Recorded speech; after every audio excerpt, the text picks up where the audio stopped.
செவிலியர்கள் உண்ணாவிரத போராட்டத்தில் ஈடுபட்டவர்களை கைது செய்ததை கண்டித்தும் செவிலியர்கள் கோரிக்கைகளை தமிழ்நாடு அரசு நிறைவேற்றிட வலியுறுத்தியும் திருவாரூரில் தமிழ்நாடு செவிலியர்கள் மேம்பாட்டு சங்கத்தினர் திடீர் காத்திருப்பு போராட்டம். திருவாரூரில் உள்ள அரசு மருத்துவமனை முன்பு திருவாரூர் மாவட்ட தமிழ்நாடு செவிலியர்கள் மேம்பாட்டு சங்கம் சார்பில் சென்னையில் கோரிக்கைகளை வலியுறுத்தி செவிலியர்கள் உண்ணாவிரத போராட்டத்தில் ஈடுபட்டவர்களை கைது செய்ததை கண்டித்தும் தமிழ்நாடு அரசு செவிலியர்கள் சங்கத்தினரை அழைத்து பேச கோரியும் செவிலியர்கள் கோரிக்கைகளை நிறைவேற்றிட வலியுறுத்தியும் கோஷமிட்டு காத்திருப்பு போராட்டத்தில் ஈடுபட்டனர். இதில் கோரிக்கைகளாக தேர்தல் வாக்குறுதியின்படி தமிழ்நாடு முதலமைச்சர் அனைத்து தொகுப்பூதிய செவிலியர்களை பணி நிரந்தரம் செய்ய வேண்டும், செவிலியர் கண்காணிப்பாளர் நிலை 3 பணியிடங்களை மீண்டும் உருவாக்கிட வேண்டும், அரசு மருத்துவ கல்லூரிகளில் செவிலியர் கல்லூரிகள் உருவாக்கிட வேண்டும், எம்ஆர்பி தொகுப்பூதிய செவிலியர்களுக்கு ஊதியத்துடன் கூடிய மகப்பேறு விடுப்பு வழங்கிட வேண்டும் உள்ளிட்ட 10 அம்ச கோரிக்கைகளை வலியுறுத்தியுள்ளனர். மேலும் சென்னையில் உண்ணாவிரத போராட்டத்தில் ஈடுபட்ட செவிலியர்களை கைது செய்தவர்களை விடுவிக்க வேண்டும், கோரிக்கைகளை நிறைவேற்றிட வேண்டும் என கோஷமிட்டு ஆர்ப்பாட்டம் செய்தனர்.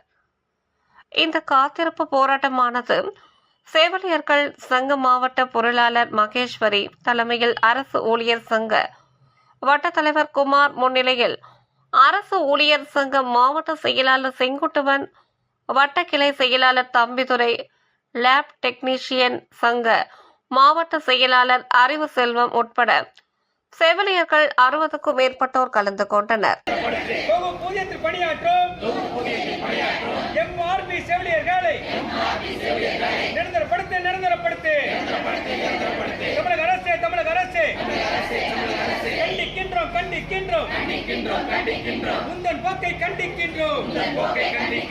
அமைதியான முறையிலே காந்திய வழியிலே உண்ணாவிரத போராட்டத்தை சென்னையிலே நடத்தி வரும் செவிலிய சங்க தோழர்களை காட்டு மிராண்டித்தனமாக காவல்துறையை ஏவி விட்டு தாக்குதல் நடத்திய தமிழக அரசை கண்டிக்கின்றோம்.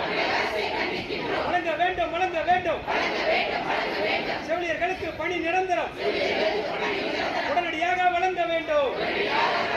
தமிழ்நாடு செவிலியர் மேம்பாட்டு சங்கம், தமிழ்நாடு அரசு ஊழியர் சங்கம், ஒருமை சங்கங்களின் ஒற்றுமை, தொழிற்சங்க ஒற்றுமை, ஒன்றுபடுவோம், போராடுவோம், வெற்றி பெறும் வரை இறுதி வெற்றி, இறுதி வெற்றி.